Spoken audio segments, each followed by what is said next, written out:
Well, as Ukraine's military battles Russian troops on the ground, there's another battle taking place. It's in the digital realm. Ukraine's cybersecurity authority says the cyber conflict with Russia is unprecedented, describing it as the world's first hybrid war.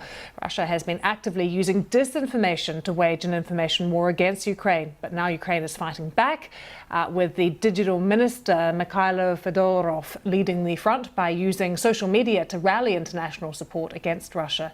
So let's go live to Kyiv. We can speak to Ukraine's Deputy Minister of Digital Transformation, Alex Bornyakov. Good to see you, Alex. Thank you for taking the time. Tell us how you are fighting this war in the digital realm.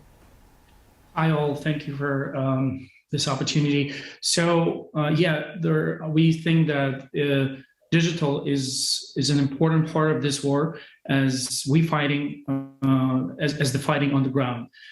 Digital technologies are the main tool for achieving our goals. Now, this is a sort of weapon, and Russia was attacking our infrastructure for not just recently 2 weeks ago, starting from 2 weeks ago. They were attacking us for 8 years, and I would say that we kind of became immune to them. So we successfully defended our digital infrastructure. At this point, we created an IT army, which consists of 300,000 people who voluntarily joined this effort in order to, first of all, fight with the propaganda, fight with disinformation, and reach out to Russian people and say what exactly happening in Ukraine, what's the real situation. Also to disrupt digital infrastructure of Russia, because we think that they have to feel what we feel all these years, and they being kept in some sort of a bubble in Russia. But now with all the sanctions, with all our efforts, I think they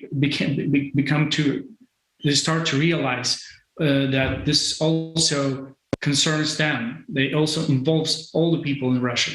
So we believe that we have to keep fighting on this front as well. Alex, how much help are you getting from the big social media companies in Silicon Valley particularly? And is that enough? Do you need more help, more support? Well, one of their elements of this war is also what we call digital diplomacy. We talk to all the major social platforms, all the companies around tech companies around the world, and we think that this going very well. We know that there are a lot of hundreds of companies ban Russia. But still, there are plenty of them. And using this opportunity, I would like to say that don't support Russia.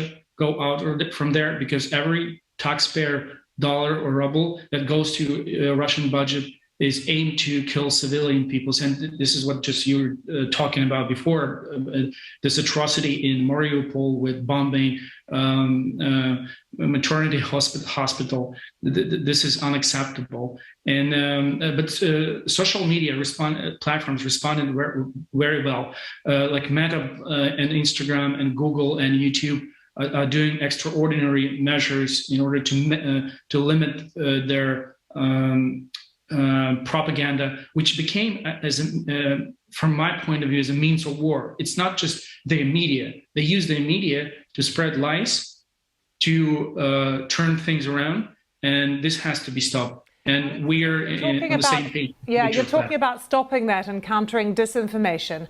Are there other forms of cyber attack, though, taking place on other institutions in Ukraine? How are you combating that? They attacking us instantly using like DDoS type of attacks at most. We now moving all the infrastructure to cloud using Amazon Web Services, Cloudflare, and protecting them from such attacks.